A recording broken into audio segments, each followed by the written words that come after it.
And we are the egoistic parts that are opposite to it. Our egos evolve, as we said, for the past few thousand years in this world. At the end of this development, we will reach a state that we have to unify with this force. Who are we? That's the second principle. This upper force is entirely good, bestowing and giving.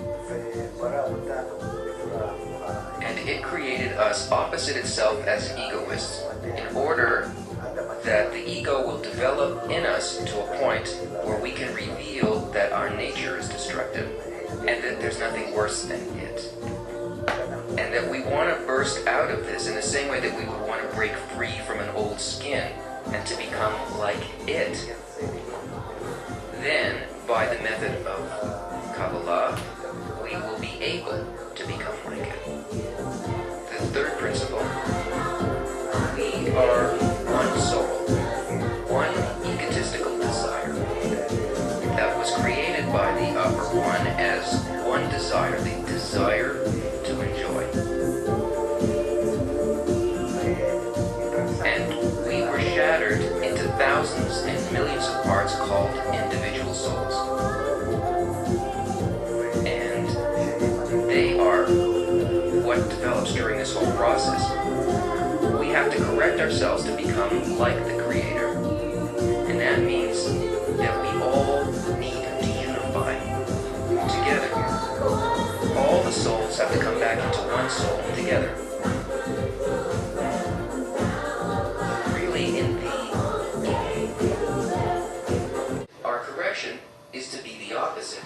That we should see that our ego is destructive and that we want to connect back together. When we reach the immense destructive ego of our times that's starting to appear, we see just how bad it is. There are now two ways.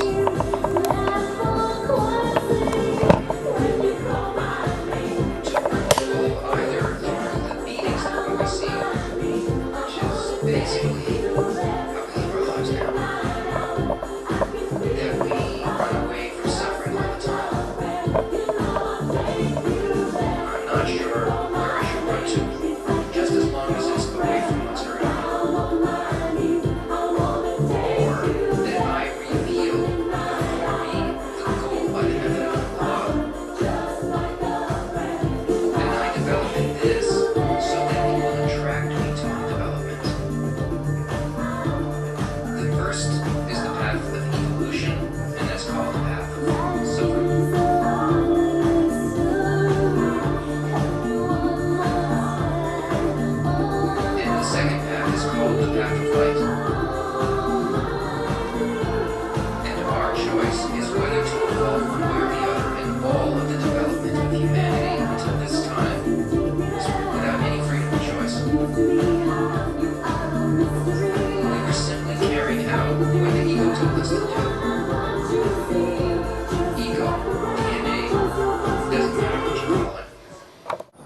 know, of kabbalistic books.